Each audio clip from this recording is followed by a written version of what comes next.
Welcome to Sonia Podcast. So, someone also sent me this is 3 signs that your relationship is based on loneliness and not love. So I read it. I gotta say I agree to disagree. I'll tell you why I'll disagree. Okay, so it says that you feel like you can be your authentic self. One of the clearest signs of a fear-based relationship is not acting like yourself. Your fear of losing your partner drives you to engage in relationships pleasing behavior such as changing aspects of your personality or sacrificing your values in order to avoid retribution or judgment from your partner. Because you always worry about losing your partner, everything you do becomes an act of preserving that you have between each other rather than a way of truly enjoying the time you spend together. When you constantly try to adapt to someone else's expectations of you, you neglect your own wants and needs, which can lead to feeling of dissatisfaction and loss of identity. A healthy relationship is marked by both partners expected to maintain their individuality while also supporting each other in relationships. So that was one way, y'all. So the next one said, do you need to be in the constant company to be happy? You're supposed to find happiness in the company of those you truly love. However, for some, that joy becomes an effort to avoid is a paralyzing fear of loneliness. If you feel empty in the absence of your partner to the point that you believe you are incapable of being happy without them, that may be indicative of your fear of losing the person rather than loving the person. While craving quality time with your partner is healthy and advisable for relationship growth, expecting your partner to spend all of their free time with you may mean that your relationship is driven by a fear of losing your partner. Now, another thing to ask yourself is whether you prefer hanging out with your partner alone or in the company of others. If you find that difficult to share your partner in social settings, this may also indicate that you are overly relying on your partner for attention and happiness. Do you get jealous easily? This is another topic that alone I feel we need to talk about. So we're going to also talk about that topic just alone because, the things I be hearing and the things that has been said. So we're not even going to discuss that part. We're going to just leave that part and we'll come back to that part. So, why I say I agree to disagree, because I don't think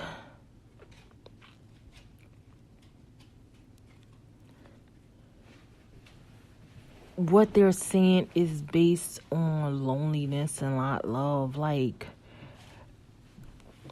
be yourself, period. Like, you have to be you, period. I feel like when you shouldn't have to be around someone to be you.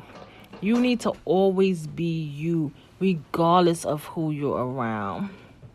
You know, just be you. I feel when you, people tends to I'm going to have to say this.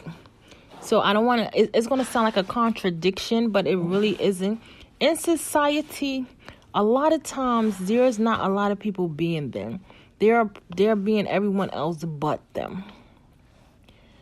And I feel if you're you and you're your authentic self, then no one can take that away from you. Like, just be who you are. You know, people say, if you be you, you get more people to like you and respect you. That's a scale of being an up and down scale, because it's not always true.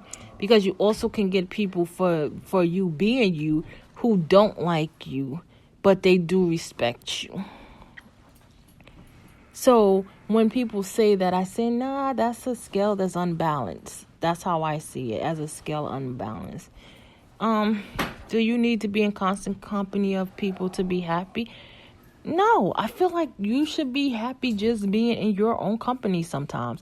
Like, sometimes when you're in your own company, you will be amazed of how you see yourself or how you act with yourself.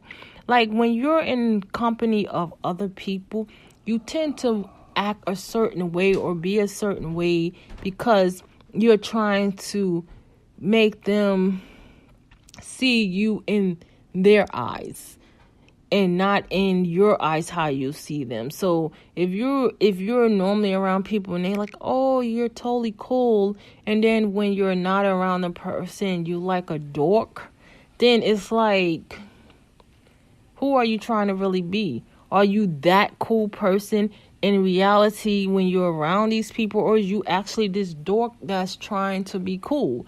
So that's why I say I agreed with it to disagree with it. But I was glad that, like I say, I be happy with my supporters when they send me things, and certain things I read.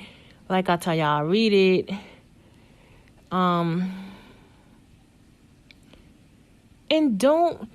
when you're in a relationship, don't rush into anything.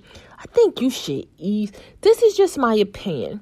I think you should ease into a relationship and really get to know each other, because a lot of times in relationships, now not all the time someone's going to show you the truth them. You just have to pay attention. They will start, as time go by, they will tell you a bunch of lies. But as time go by, just pay attention and you will see the real them. And then ask yourself if you want to deal with the person, or if you don't want to deal with the person, or is this something you want to put up with? It's just really all up to you. And don't be in for a desperate need of partners, because I have come across so many talks and so many things that has been said, and I'm like, what? Like, where's your head in thinking as a person? Why are we all agreeing to what this person said or that person say? Like, in a relationship, I feel like we should just totally think for ourselves in a relationship. And there, we all have these true loves. We all share interests. We all have fears. It's just what it is in a relationship. So I have read a lot of books. I have heard a lot of stories. I just say a relationship works for each individual and on how they want to proceed in that relationship. I don't think not me or no one else telling you how to proceed in your relationship works. I feel like you have to figure your own relationship out in order for your relationship to work. And that's all I had to say. Well, thank you for listening to Sonia Podcast. Please give a 5-star review on Speaker, Spotify, Apple, wherever you listen to podcasts. Please share. You can comment here at sv76675@gmail.com. Follow me at SON.IA97495, Instagram, Sonia Santiago, Twitter, Facebook, YouTube. Go to my website, http://podcast/wordpress.com. Follow my son Sounds on Instagram at Apple, and Spotify, Apple. Follow TJVUCLAIN. She have a book called Black Girl in Orange, King's Flex on SoundCloud and Female Reform. And y'all have a blessed night.